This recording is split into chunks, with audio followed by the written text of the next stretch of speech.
এইটাই শেষ এবং একমাত্র বুদ্ধি বাংলাদেশের বিশ্বকাপ জেতার। মাথায় আপনাদের বুঝতে হবে সবসময় আমাদের টার্গেট কিন্তু next world cup, not this world cup. তুমি কোন শহরের মাইয়া গো, লাগে উড়াদুরা। চলে ওঠো বাংলাদেশ। ভাই সাহেব, আপনারা কেউ চিন্তা করেন না, এবারে ওয়ার্ল্ড কাপ ট্রফিটা কিন্তু আমরাই নিব। আপনারা একদম নাকে তেল দিয়ে বাড়িতে যা ঘুমান, এবার দেখবেন যে বিশ্বকাপ ট্রফিটা বাংলাদেশে আইতেছে। ওই শান্ত ভাই, চাপাটা একটু বেশি হয়ে যেতেছে না? আপনি যেভাবে চাপা মারতেছেন দেশবাসী তো বুঝে যাইবো। আমরা যেভাবে ইন্ডিয়ার দাদাগুলোকে হারলাম, এটা দিয়ে হয়তো দেশবাসী বুঝে গেছে যে আমরা কি ছিটতে পারবো এবার।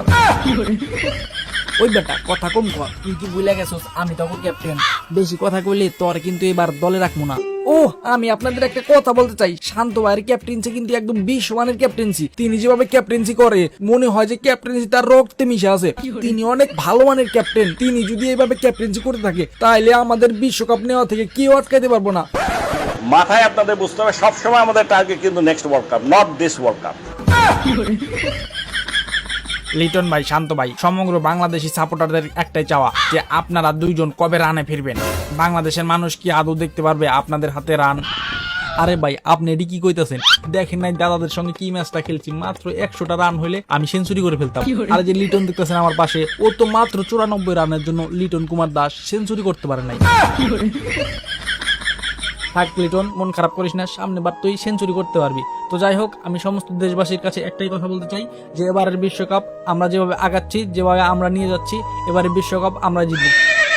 ওস্তাদ এত চাপ মারতেছেন, এটা কি আসলে সত্যি হইব? ওই বেটা চুপ থাক, কি হইব না হইব সেটা আমি বুঝবো, তুই কি তোর জায়গা হারাইতে চাস নাকি? হ শান্ত ভাই একদম ঠিক কথা কইছে, এবারের বিশ্বকাপ ট্রফিটা আমরা এবার শান্ত ভাই একদম আন্তর্জাতিক মানের ক্যাপ্টেন।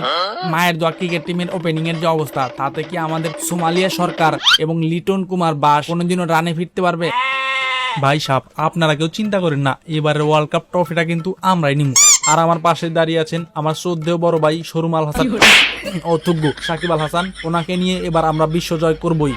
দেশবাসীর কাছে শুধু আমরা দোয়া চাই, সবাই আমাদের জন্য দোয়া করবেন, আমরা যেন বিশ্বকাপ নিয়ে বাড়িতে আসতে পারি। গাইস, তোমরা যারা ট্রাস্টেড এবং কম দামে ডায়মন্ড অফ করবা, দেখো স্ক্রিনে আমার নাম্বার দেওয়া আছে, তোমরা যারা ডায়মন্ড অফ করতে চাও তারা এই নাম্বারে নক দিও, ইমো অথবা হোয়াটসঅ্যাপ। তুমি কোন শহরের মাইয়া গো, লাগে উড়াদুরা।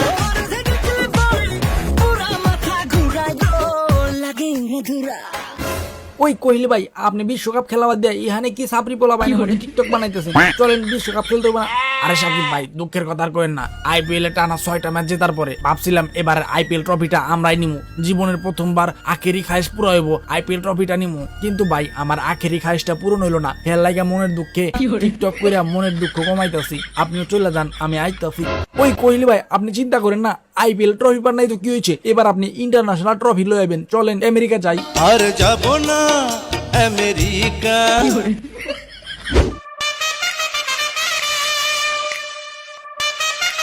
এই বাচ্চারা শোনো, তোমাদের সবাইকে একটা কথা কয়া রাখি, এইটা আমার জীবনের শেষ বিশ্বকাপ। এইবার ট্রফিটা আমার নিতে হইব, আমার জীবনের আখেরি খায়েশ পূরণ করতে হইব। বিশ্বকাপ ট্রফির উপরে তোমরা কেউ নজর দিও না, নজর দিলে কিন্তু তোমাদের চোখ তুলা ফালামো। ওই আজম ভাই, আশেপাশে একটু তাকায় কথা কইন, আমরা হইলাম বিশ্বের 1 নম্বর টিম। আমগো টেক্কা দিয়া, আমগো নাকের ডগা দিয়া বিশ্বকাপ ট্রফি নিয়ে যাবো এমন কুতুব আছে নাকি এই জমিনে? আছে মানে কোহলি ভাই, আমরা কি বাইশে আইছি নাকি? আমরা কিন্তু খেলে আইছি এত দূর, এবার ট্রফিটা আমরাই নিমু। না আমরা নিমু। কোহলি ভাই, আপনার মতো সিনিয়র লোক থাকতে ওরা এইভাবে আপনার অপমান করতেছে, এটা কিন্তু মাইনে নেওয়ার মতো না। ওই আমি থাকতে এত বড় কথা কস, তোদের আজকে খবর আছে? কি আমার খবর করে দিবি? তোরও খবর আছে?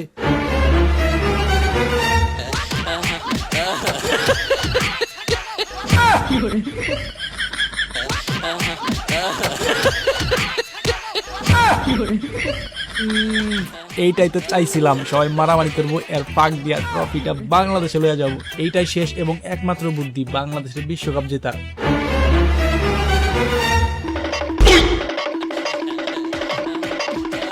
তোরা কে কর না আমার বাসা, আমার বোন কাপড় পরছে, আমার শাশুড়ি আমি জানতাম না।